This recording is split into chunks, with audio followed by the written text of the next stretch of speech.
Hello student, in this video we have discussed about the nucleotides. Okay, so the nucleotides are the phosphoric acid esters of nucleosides.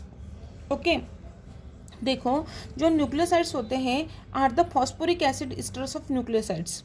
जो nucleosides के phosphoric acid esters को हम क्या बोलेंगे? Nucleotides बोलेंगे. ठीक है, this occur either in the free form और subunits in the nucleic acid. वो आइदर फ्री फॉर्म में रहेंगे और न्यूक्लिक एसिड के सब यूनिट के फॉर्म में रहेंगे. As mentioned earlier, the phosphate is always esterified to the sugar moiety. The component unit of the nucleotides are shown in figure. यहाँ पे दिया है. देखो जैसे बोला है कि फॉस्फेट इज ऑलवेज esterified. यहाँ पे बताया ना हमने डेफिनेशन में कि क्या जो फॉस्फेट है वो ऑलवेज esterified. ठीक है, to the sugar moiety. The component unit of the nucleotides are given here. In the ribose moiety of a ribonucleosides, phosphorylation is possible only a 3 position: C2, C3, C5. And since C1 and C4 are involved in the furanose ring formation. ये देखेंगे, पहले ये देख लो which are the components of the nucleotides. देखो यहाँ पे phosphate group है ये. ठीक है, यहाँ पे शुगर है डीऑक्सीराइबोस इन डीएनए. ठीक है, ये प्यूरिन्स है पायरिमिडिन्स है. ठीक है, ये राइबोस ये डीएनए में शुगर्स जो है वो डीएनए में है और ये आरएनए में है. That is the D ribose in RNA. Okay, और ये क्या है? एडेनिन का स्ट्रक्चर है प्यूरिन में, और ये पायरिमिडिन में क्या है? थाइमिन इन यूरासिल है.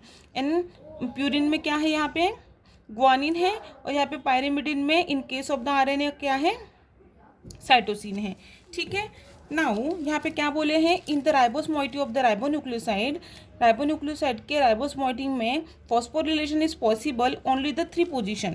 फॉस्फोरिलेशन पॉसिबल है 3 पोजीशन पे, C2, C3 एंड C5.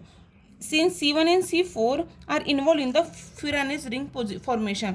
और जो C1 नहीं है ना, इसमें C1 और C4 नहीं है, तो C1 and C4 जो पोजीशन है कार्बन की are involve in the furanose ring formation के लिए वो यूज में आते हैं. In other words the phosphate group could be esterified only at this 3 places. मतलब हम दूसरे तरीके से ये बोल सकते हैं कि जो फॉस्फेट ग्रुप है वो esterified this 3 places, C2, C3 and C5. ये 3 प्लेसेस पे ही क्या होगा? वो फॉस्फेट ग्रुप esterified होगा.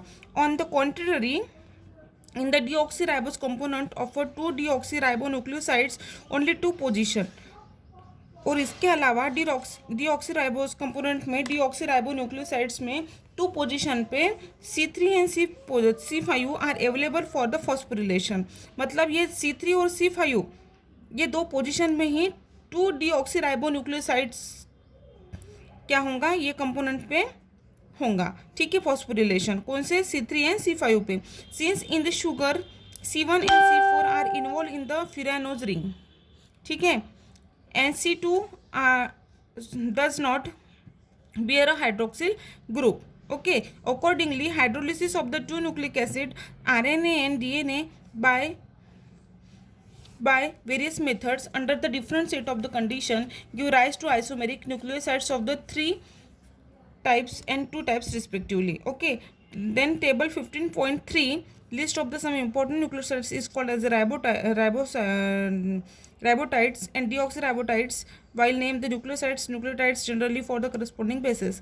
यहाँ पे दिए हैं 15.3 पे. देखो ये हमने देखा था जो प्यूरिन डेरिवेटिव देखे थे, ये जो है वो डिफरेंट पोजीशन में वहाँ पे आ रहे हैं. ठीक है, so while the name of the nucleosides and nucleotides are generally derived from the corresponding bases. मतलब कौन से बेसिस उसमें प्रेजेंट है उसके ऊपर ही उसका नाम न्यूक्लियोटाइड्स है या न्यूक्लियोसाइड्स है वो डिपेंड है. There is no one exception in this rule. एक एक्सेप्शन क्या है इसमें? The base corresponding to the nucleoside called as the inosine. ठीक है, जो बेस है न्यूक्लियोसाइड्स से करस्पॉन्डिंग है उसे आयनोसिन बोला है. And the derivative nucleotides is called as the hypoxanthines. ये एक एक्सेप्शनल केस है. Depicted the structure of nucleoside found in the DNA RNA both. ठीक है, इसके अलावा द स्ट्रक्चर ऑफ न्यूक्लियोसाइड जो है डीएनए आरएनए में दोनों में रहता है. ठीक है, this are all about the explanation about the nucleotides. Thank you.